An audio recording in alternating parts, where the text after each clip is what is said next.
Hi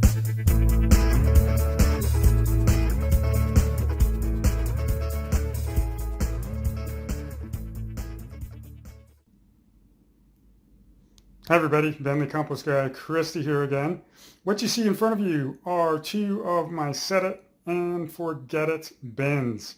Some of you may be familiar with these. I set them up last November 2020.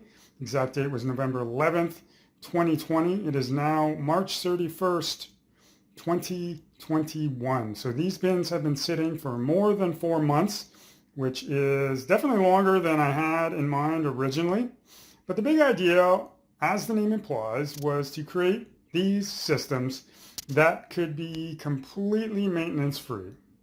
And that is exactly what these have been. There was one time, not too long after they were set up, that I did go back and added a bit of pumpkin to each of them. And I also moved them up to the main floor here at my dad's place. He has lots of room here for me to set up my bin, so I do keep a lot of my vermicomposting systems here. So they're moved up to a warmer location, and that certainly helped to move things along. I'm going to open up these bins to let you take a look at what's going on inside. And eventually what I'm going to be doing, the reason you have two of them in front of you, is that I'm going to be using them both to stock this bigger bin down below. I've included the one above just to give you a sense for what I consider to be a kind of normal home-sized worm bin. So as you can see, that bin is a fair bit larger, so that is why I'm using two of these instead of one. But they should be a fantastic starter culture for that system, and we'll see what happens with this worm population once they have all kinds of resources and space to spread out in.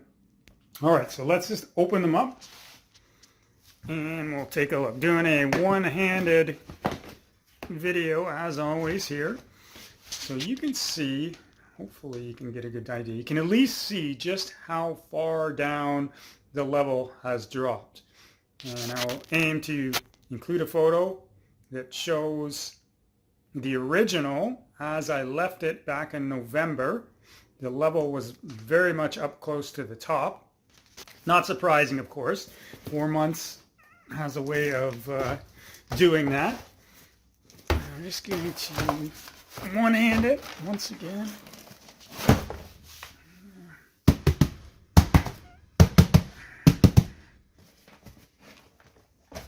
All right. You can see all that rich, dark stuff. You can just kind of look inside. Little worms everywhere. So the big idea with these types of systems is they're long-term, essentially low nutrition. The nutrition inputs are concentrated towards the front end of the cycle. So it helps the worms to kind of explode in number initially, and then their food supplies kind of dwindle down a fair bit. And they start working on all the bedding materials that are a very, very important part of the process.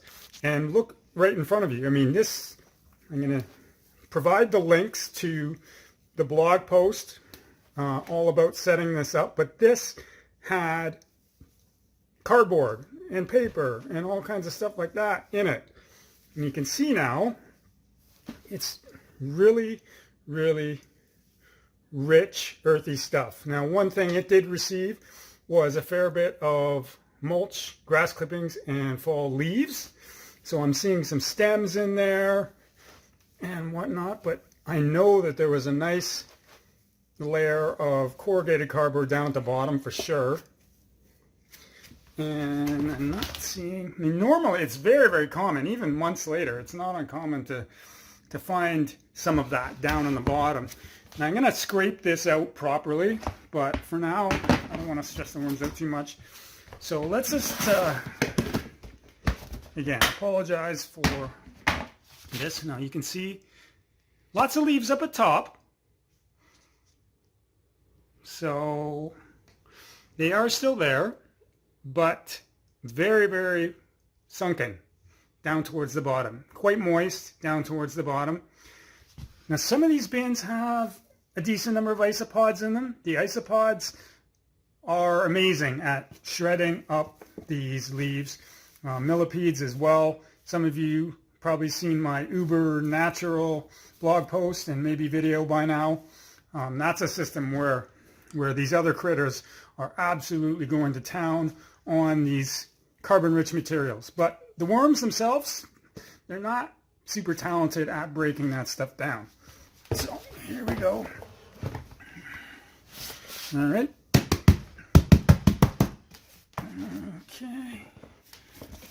Okay. So now they're pretty consistent. Let's just quickly look in here. Pretty consistent that we're seeing lots of worms, and I can assure you, like, whatever worms you are seeing there is a fraction of what's actually in there.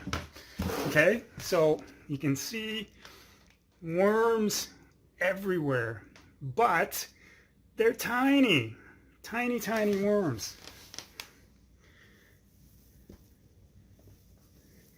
And like I said, these worms are incredibly talented. Now this, just wanted to mention quickly.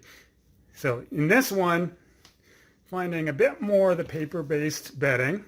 Paper-based bedding is fantastic in these long-term systems, because once the main food materials kind of get processed, then the worms start relying on this bedding material.